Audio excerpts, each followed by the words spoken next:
नमस्कार। Times of Swaraj में आप सबों का स्वागत है और मैं हूं संतोष सिंह। जरा इस भवन को गौर से देखिए, बहुत जाना पहचाना है। जी हाँ, सही पकड़े हैं, राजभवन। ये बाहर से जितना साफ दिख रहा है ना, उजला दिख रहा है, व्हाइट व्हाइट दिख रहा है ना, उसके अंदर उसी तरीके के काले कारनामे होते हैं। जी हाँ, ये मैं नहीं कह रहा, ये पटना हाईकोर्ट कह रही है।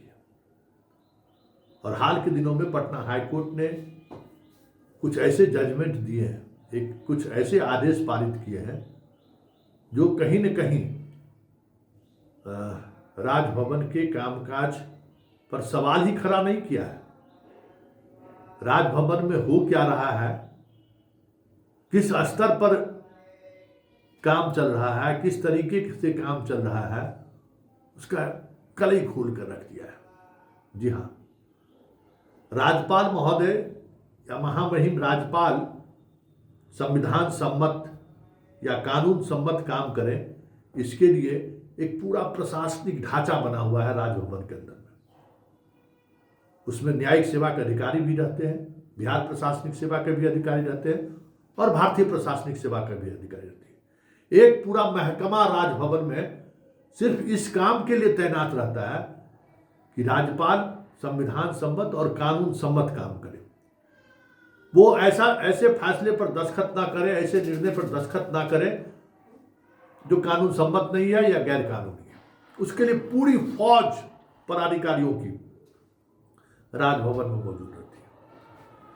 लेकिन उस फौज ने राज्यपाल के साथ क्या दगाबाजी की है, या उस फौज ने राज्यपाल को किस तरीके से दगा दिया है, उसकी एक वानगी हाईकोर्ट के जजमेंट के बाद सामने आया।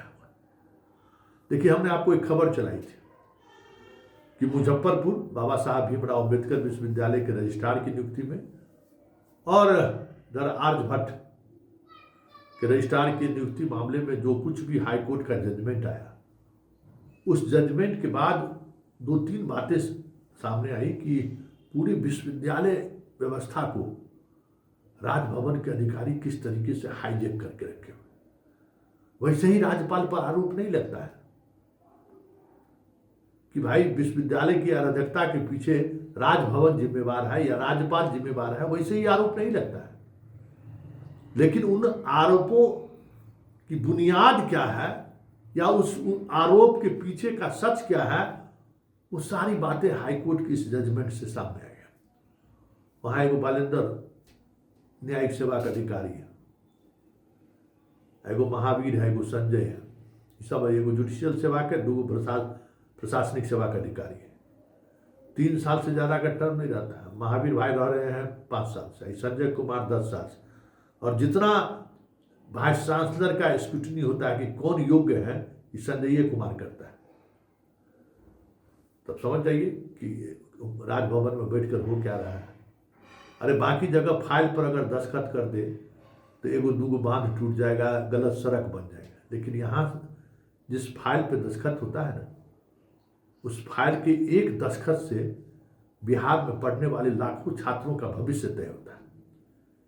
यहाँ ऐसी फैक्ट्री है जिस फैक्ट्री के सहारे बिहार का इंडेक्स तय होता है कि बिहार छात्र पढ़ाई लिखाई में कहाँ तक क्या कर रहे हैं, वो तय होता है राजभवन से। सरकार में फाइल में मान लीजिए कुछ गड़बड़ी हो गई, टेंडर में गड़बड़ी हो गई, तो तत्कालिक नुकसान हो सकता है। लेकिन राजभवन में जो गड़बड़ी हो रही है, उस नुकसान की भरपाई करने में पता नहीं बिहार को कितने दशक लगेंगे। भ्रष्ट वाइस चांसलर, भ्रष्ट कुल सचिव, भ्रष्ट एग्जामिनेशन कंट्रोलर, पूरा नेक्सस काम करता है। तो वहां पढ़ने पढ़ाने के अलावा सब लोग लूटने ही जाता है। तो बालेंद्र शुक्ला जो है, ये हाईकोर्ट से भी ऊपर अपने आप को समझते हैं। तो मतलब मन कितना बड़ा। ये ओएसडी हुए, जुडिशियल ओएसडी हुए राज्यपाल के। ये बालेंद्र शुक्ला वहां पोस्टेड थे। मुजफ्फरपुर बाबा साहब भीमराव अम्बेडकर मामले में जब रजिस्ट्रार का ट्रांसफर हुआ, तो जिनको रजिस्ट्रार बनाने के लिए हाईकोर्ट ने आदेश किया संजय कुमार को, उसको फोन करके धमकियां दिया कि ज्वाइन किए, हम डबल बेंच में जा रहे हैं, ज्वाइन नहीं कर सकते हो, तो ताकत दिखी। हाईकोर्ट का आदेश है।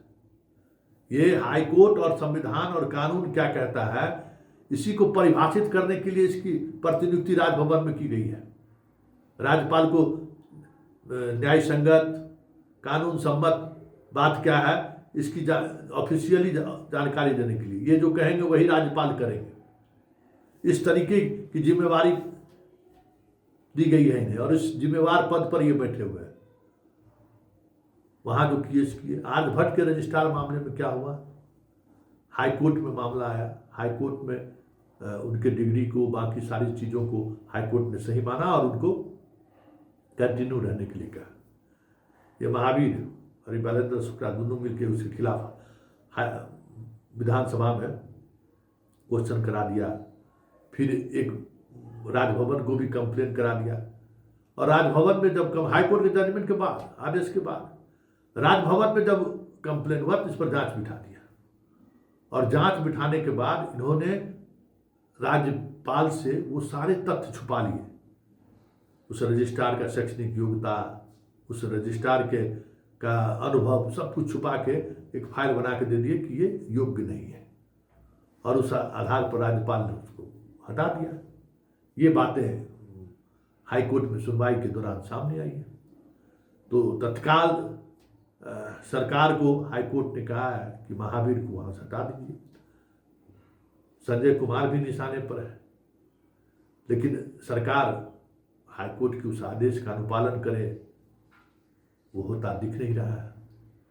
तो फिलहाल हाईकोर्ट ने बलेंद्र शुक्ला को राजभवन से वापस बुला लिया है। ये अपने आप में बहुत बड़ी बात है। राजभवन भी संवैधानिक पद है, राज्यपाल भी संवैधानिक पद है, उनके ओएसडी को जबरन हाईकोर्ट ने वापस बुला लिया और उसको झंझारपुर पोस्टिंग करके जांच कमेटी गठित कर दी है। पूरे राजभवन में ओएसडी रहते हुए, राज्यपाल के ओएसडी रहते हुए बलेंद्र शुक्ला ने जितना निर्णय लिया है, एक कानूनी पदाधिकारी, जुडिशियल अफसर होने के नाते जो जो फैसले लिए हैं उसकी जांच का आदेश रजिस्ट्रार स्तर के अधिकारी, मतलब रजिस्ट्रार सीनियर जुडिशियल अफसर उसकी जांच करेंगे, मतलब उस पर कार्रवाई तय है। लेकिन महावीर और संजय का क्या होगा, मुख्यमंत्री तक तो हमें लगता है ये बात पहुंची ही भी नहीं होगी, क्योंकि राजभवन के अंदर का जो कॉकस है ना, वो कॉकस वहां जाने ही नहीं देगा। सामान्य प्रशासन विभाग तक ये खबर चल जाए, ये फाइल की सूचना चल जाए। हालांकि हाईकोर्ट ने सामान्य प्रशासन विभाग को भी सूचित किया है कि आपके अधिकारी वहां कर क्या रहे हैं, किस तरीके से राज्यपाल को मिसगाइड कर रहे हैं, ये चीजें चली गई हैं, फिर भी अभी तक कोई कार्रवाई नहीं हुई। तो ये इसलिए महत्वपूर्ण है ये खबर कि बिहार में किस तरीके से व्यवस्थाएं चल रही हैं, जरा आप भी देखिए और समझिए।